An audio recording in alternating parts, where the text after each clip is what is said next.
Hello everyone. I'm excited about my group's progress with our Deep Play group. Let me remind you of our goals. My group's goals are to find ways in which students can use STEM to solve problems in the community and/or environment.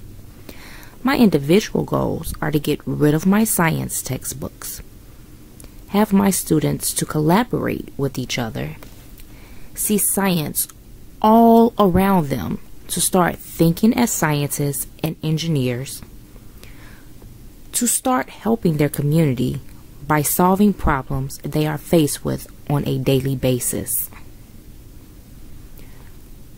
I've learned some things since the last Deep Play group. My students have been learning by inquiry, so I've gotten rid of my science textbooks. Let me give you an example how students can learn by inquiry. Start them off with a phenomenon. For example, light a match, drop it in a bottle, and then place an egg on top of that bottle and observe what happens. The students will be amazed to see that the egg will be sucked into the bottle.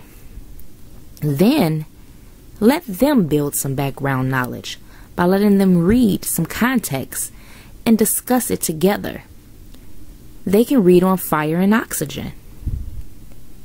Finally, wrap it all up. Do a short mini lesson to connect everything that they've done in the investigation, read, and then give them those key points that you know they should know. We've also been learning about plants since we want to start that garden. And my students have learned that a plant has life. It can grow and repair. It's composed of cells.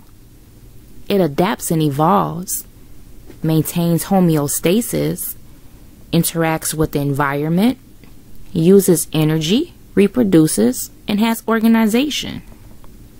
Again, I want them to see science all around them. So with that plant, it has a cell membrane. We did a lesson where I gave them bubbles and they were able to test and see this cell membrane. My group has been looking into a couple books.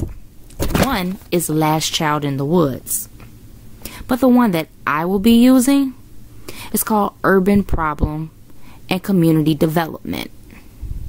I am so excited because we are off to a good start with building our garden. Stay tuned.